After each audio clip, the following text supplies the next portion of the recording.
سلام بچه ها، خوش به یک ویدیو دیگه. من سولیسم امروز قراره بین دو تا بدوارز پلیر که یکیشون دیگه الان تقریبا بدوارز پلیر نیست، یکیشون هم که هنوزم بدوارز پلیره، مقایسهشون کنیم ببینیم کدومشون بهترن. و اولین بدوارز پلیرمون که همتون میشناسید سامستریکسه، الان میدونم بشناسید زاینش.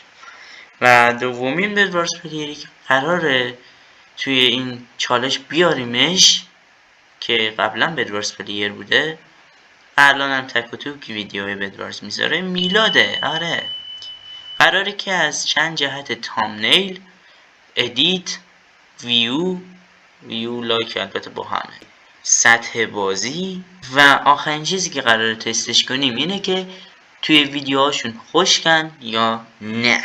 پس بدون معطلی بریم سراغ ویدیو. راستی اینم اسکین دیگه. لحاظ تامنیل بخوام در نظر بگیریم، اگه بریم توی چنل میلاد میبینیم که 2 سال پیش چنین چیزی تامنیلشون اینجوریه.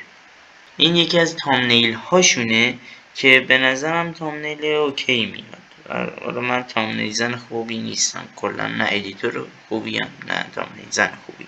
من به تامنیل های میلاد از 10 عدد 7 رو میدم. البته نسبت به 2 سال پیش به نظرم خوبه. میرسیم به ویدیوهای سامستریکس که یه بدوارز پلیر جدید محسوب میشه. یعنی جدید که منظورم همون 2 سال پیش شروع کرده، ولی 2 سال پیش میلاد تموم کرد. تامنیلاش از لحاظ سایه خوبه، آره، فونتش کمه و بازم من میگم که زیاد نظر نمیدم چون من خودم هیچی بلد نیستم. ولی بیاین قبول کنیم به نظر من تامنیل های سامستریکس خیلی بهتره و من از 10 به تامنیل سامستریکس 9 رو میدم. حالا میریم توی بخش ادیت. به عنوان مثال من آخرین ویدیوشو میارم. امروز 4 تا از بهترین یوتیوبرها ماینکرافتی کنن. همونطوری که دیدیم ادیتش اوکی بود، واقعا خوب بود. ببینیم ادیتش چجوریه. چرا من دوباره آوردی بد باشید ویدیو نگاه کنم؟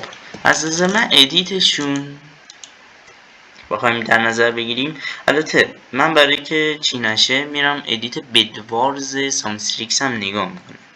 نام خداوند بخشنده و مهربان. پارت 2 بولی کردن گروه. اینجا ویدیوی میلاد رو بیشتر ترجیح میدم چون که میلاد ادیتش به نظرم بهتر بود.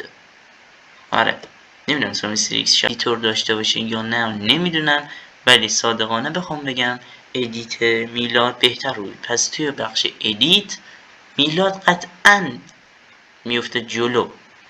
از لحاظ ویو بخوایم دقت کنیم، توی بخش بیشترین ویو ها مال بدوارزه و 173 کاست. آره، و از اون طرف بخوایم ویدیوهای سامستریکس رو ببینیم که بیشترین ویوش چنده. بیشترین ویوش 82 کارشون، بازم میلاد میبره. گزینه بعدی یعنی اینکه سطح بازی کیه. اگه از این پارت حمایت بشه، پارت دوشو با یوتیوبر ایرانی ورسس خارجی میگیریم و البته نه قطعا اون والیبر چیه اون، آره نه قطعا با اون مقایسه هیچ کس قرار نیست با اون مقایسه کنیم چون اون 1,000,000 ساب داره، آرزوی همه ما هست. بازی سامستریکس هممون میدونیم. از لحاظ بازی کردن درست حسابی به نظر من سامستریکس بهتره چون هم با بلاکا بازی میکنه، راحت میبره روی کامبو و بخوایم منطقی فکر کنیم به نظرم سامستریکس از میلاد تیویش بهتر.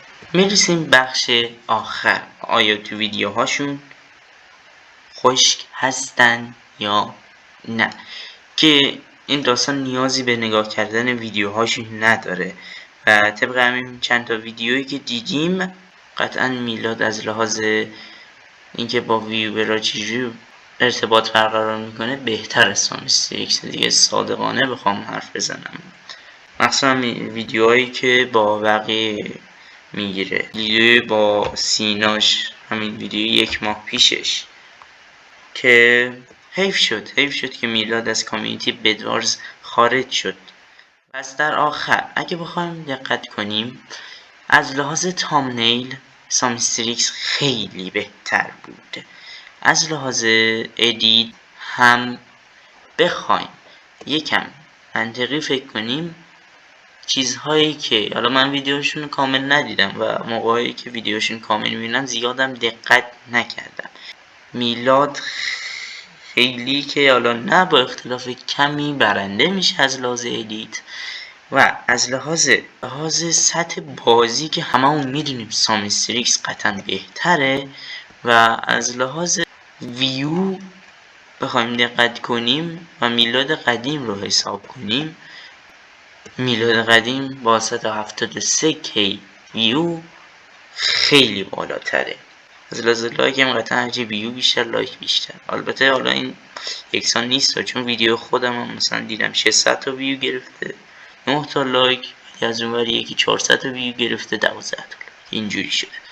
از لحاظ خشک بودن و نبودن توی ویدیوهاشه که من هیچ وقت نمیتونم برای خودم به شخص درست کنم و یکم رسمی طور حرف میزنم بیشتر وقتا.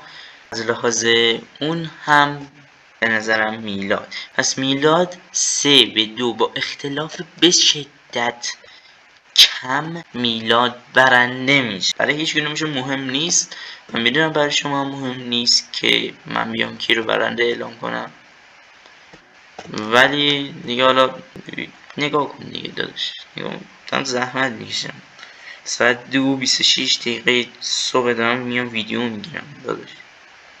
و هیچی دیگه، اگه از این پارت حمایت بشه ویدیو بعدی ایرانی ورسس خارجی رو میریم و قطعا با اون والیور که آخر اسمش یاد نگرفتم مقایسه قرار نیست کنیم. تا یک ویدیو دیگه، خداحافظ.